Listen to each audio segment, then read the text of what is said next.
Programming complete. We can now start driving it.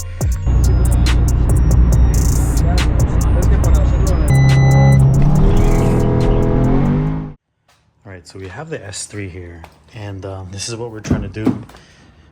We are gutting out the interior, the back side here. We're just gonna take out the rear seats and then the passenger seat up front, and then we're gonna take it to the track. We're gonna see what kind of times we can run. Unfortunately, it's not a full quarter-mile track. It's only an eighth mile, but it's still something. We get to launch it. Everything is fully legal, all that stuff, so it should be fun. We're ready to remove the rear seats, and now let's do the front seats. This car is currently with the APR Stage 1 file, and this is a high torque patch. So let's see what kind of numbers we can run with this. I'm hoping that with the weight difference, it'll kind of offset a little bit. I know it's not a full TCU tune that would really optimize the shifting times and everything, but let's see what kind of times you can run 0 to 60 and all that. I'm very curious with the reduced interior here. So let's go ahead and test that out, guys. There's our seats all gathered up there. There's our stock parts, stock intake pipe, and then our back seats right here. So let's take out the passenger seat now. And here's our passenger seat. It took 4 connections to get it loose. Well, 4 bolts, 1 in each corner, and then 4 sensors here. It's the first time I'm doing it on this car, so let's see. I might not even like it. Let's see how many sensors it trips off when we drive. Hopefully it doesn't affect drivability because it detects these are unplugged. I know airbag light's gonna be on, but we're gonna be at the drag strip. Everything is a controlled environment. So anyways, so let's see what the car looks like inside. You get a better feel. Stuff is just to clean the glass, polish up the car, but there it is, guys. It's no rear seats, no passenger seat here. Yeah, there's our little race car here. All right, so we have our Ultralink hooked up to the car, and then these are the options we get online. One thing I will note is that you have to use the Google Chrome browser if you have a Mac operating system. In this case, this laptop is a MacBook, so you need to use Google Chrome. Safari will not work. It will not detect your APR dongle. So we have that set up. We're in Google Chrome, and here we have it. It's reading our VIN right now, and it's asking us to select which type of file we would like. So we're going to move away from stock, and then we're going to hit stage 1 high torque with the OEM TCU, because this is a 2024 model, and we do not have a unlocked bootloader for the TCU transmission just yet. So now it's just asking us which octane we would like to run, and we're going to hit 91, and now let's hit fin. So we're just confirming, yep, stage 1, we're going to do high torque on the OEM TCU with the new patch file that they have, and this is the selected fuel, 91 octane. So not too bad. It's pretty straightforward with the process. Proceed to checkout.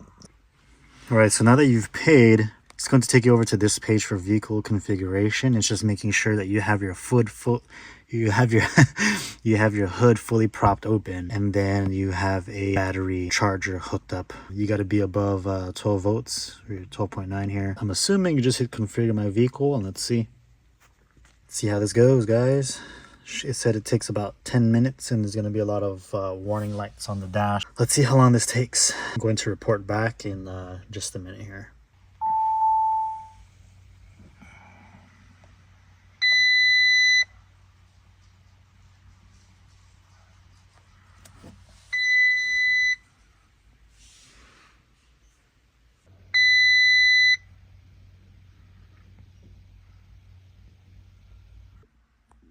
.92%, 93%. It's going pretty quick.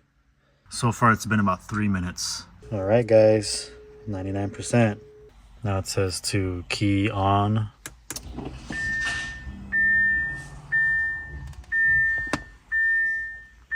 Let's clear the trouble codes. Programming complete. We can now start driving it.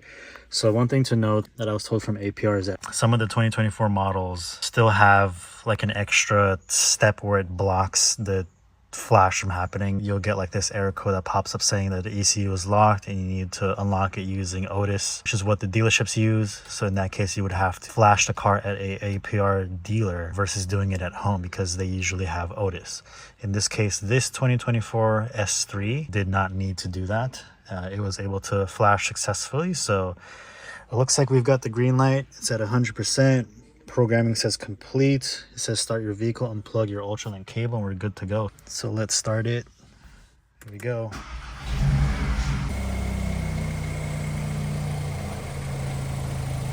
Sounds good. Let's unplug ultralink. Ultralink is unplugged. There it is right there. It's still got power from it from the Mac, the laptop there. Anyways, I'm excited to drive this thing. I will report back later today.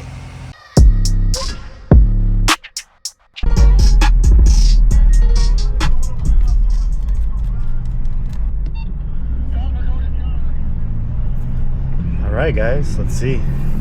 We gotta go register the car now. We'll skip the boring stuff. Let's fast forward to lining up. This is still on 91 octane. We're not on 85 yet, so we're just trying to have fun. We're not, you know, taking anything serious. I don't expect this thing to be fast, but I feel like it would be pretty quick for what it is. So we'll see though, we'll see.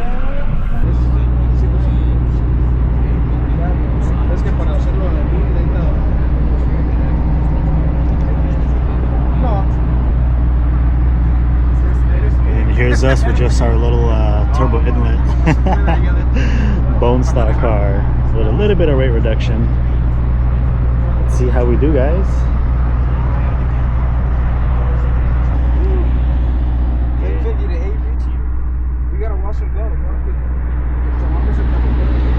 I feel like we came here at the right time because, like, you look up there, there's not too many cars ahead of us. There's a lot of cars back here. Crazy. This is like an old SRT. Today, it's a little light. I think I've run the STI. It's got Nova on the slicks. A little Silverado action for you. No slicks on this one. Of course, the GTR. Some big tires in the back.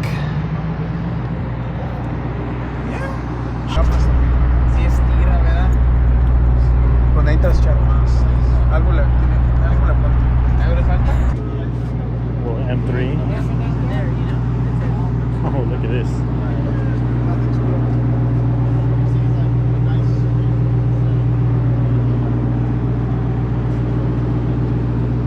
Hey, can I get you to get a picture of us? Sure, yeah. Thank you, man. Thanks, man. Yeah. We'll take a picture here with all that behind us. Yeah. Get over here. And this. 1, 2, 3. One more. 1, 2, 3. There you go. Thank you, Let man. me know. Look at the Civic, bro.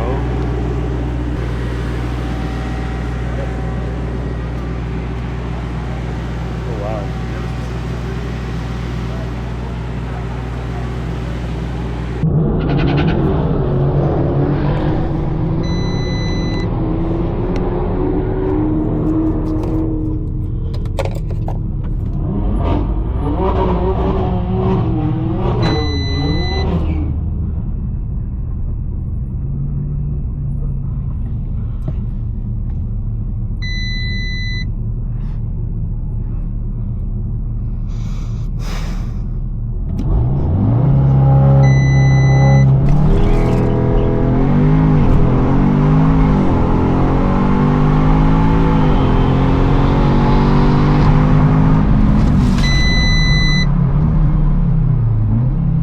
Oh, that was a good run. Oh, man.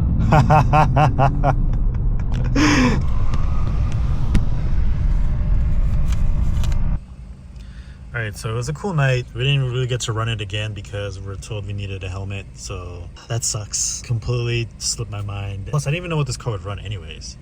I mean, what, 7.8 isn't really all that quick, but I guess, you know, if you're...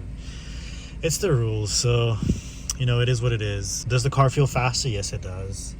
I feel more mid-range and a little bit more top end. I'm pretty sure once we add some ethanol in this, is really gonna wake it up. And then it needs a dog bone mount shifting. I can feel the flex in between the shifts, And I feel that kind of like slows it down a little bit. There's a little bit of jerk in between the shifts. But overall, it drives well. It's a lot more responsive now. I feel like it spools quicker. Throttle response is great. It feels like this would be like an OEM plus, like the way how this drives. OEM plus map. If the car had came like this in factory, oh, it would have been perfect. It would have been really, really nice. Because the stock tune, it's a little on the sluggish side. Yeah, it's quick for what it is, but throttle response isn't all that great because it's more like, I guess, tuned for economy. It's just not the same. With the APR tune, yes, it is quicker. It does feel quicker. So it's nice. It's definitely a nice tune. How it does once we add a dog bone mount, and then once we actually get like a full intake, not just like the modified airbox. And an intercooler would help this a lot too. We're gonna put the seats back now.